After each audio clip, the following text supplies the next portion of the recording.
3 fois par jour, il se mettait à genoux, il priait, et il louait son Dieu comme il le faisait auparavant. Daniel 6,10. Daniel priait 3 fois par jour devant ses fenêtres ouvertes et louait Dieu. Ici, une manière simple pour vaincre, apprendre à louer et à remercier Dieu. Ne permettez à aucun doute ni aucune crainte de pénétrer votre pensée, même si vous savez que l'ennemi travaille contre vous. Beaucoup d'entre nous trouvent la prière difficile au début. Cela a été mon problème, nous dit frère Baxing. Après ma conversion, je pouvais lire la Bible toute une journée sans fatigue et je lisais habituellement plusieurs chapitres à la suite. Mais je ne pouvais pas prier plus de 10 minutes. Je m'agenouillais puis je m'endormais. Je voulais prier, mais je ne pouvais pas prier longtemps. C'était parfois un réel combat. Maintenant, bien que je passe plusieurs heures dans la prière, je trouve que ce n'est pas encore suffisant. Lorsque j'y termine mon culte personnel, je suis triste de ne pas pouvoir passer 1 ou 2 heures de plus. Ceci deviendra aussi votre expérience lorsque vous aussi vous apprendrez à prier comme Dieu l'enseignait à Daniel. Daniel avait appris à prier. C'était la seule faute qu'il pouvait lui reprocher. Daniel remerciait Dieu ouvertement, sans crainte ni peur des regards extérieurs. Il affirmait sa foi dans l'adoration au Dieu vivant, ce qui apportait la colère des ennemis de Daniel. Il n'y avait ni murmure ni plainte, remercier, louer et adorer Dieu. Voilà le secret. Lorsque les princes portèrent leur accusation contre Daniel, le roi réalisa soudain combien il avait été trompé dans sa folie par son entourage. Il avait signé le décret sans réfléchir, avait oublié que la foi de Daniel était différente de la sienne et de tout ce peuple idolâtre.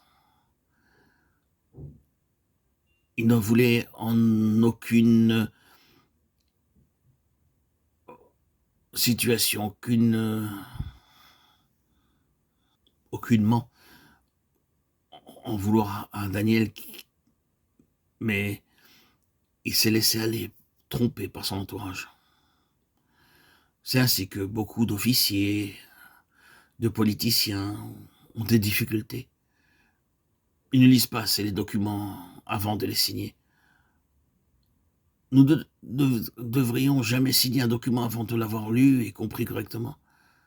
Et bien que Darius fût un bon roi, il était stupide, aveuglé par les flatteries de son entourage. Nous pouvons être à la fois bons et stupides. Et c'est pourquoi d'ailleurs la bonté humaine, bien souvent, n'est pas du tout de la bonté.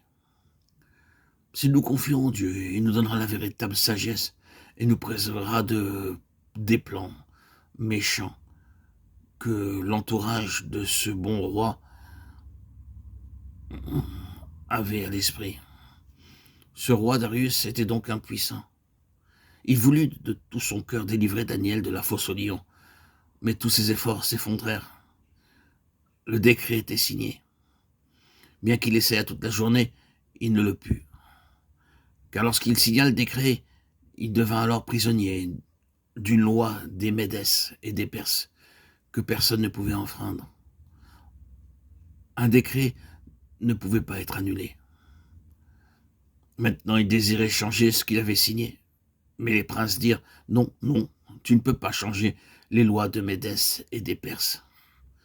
Même si tu es aujourd'hui roi, tu es dans l'impossibilité d'annuler ce décret. » Alors, ce bon roi, Darius, réalisa qu'il ne pouvait pas changer la loi, que ces hommes corrompus de son entourage l'avaient trompé.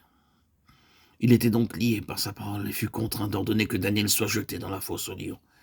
Daniel 6,16.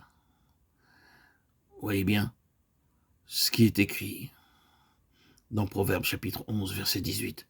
Le méchant fait un gain trompeur. La jalousie qu'avait cet entourage du roi était malsaine, toute jalousie est malsaine,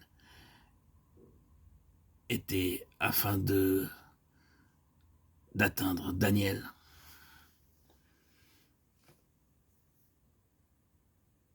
Vous voyez, tous les pièges, les tourments qui poussèrent ces hommes méchants à trahir le roi en faisant du mal à Daniel. Ces hommes trompeurs finirent jetés dans la fosse aux lions à la place de Daniel.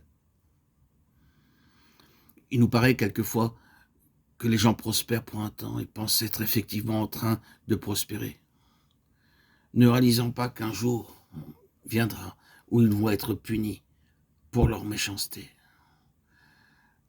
C'est ce qui arriva à ces hommes trompeurs.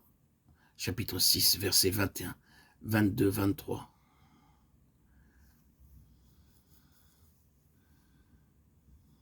Celui qui sème la justice a un salaire véritable. Proverbe 11, 18.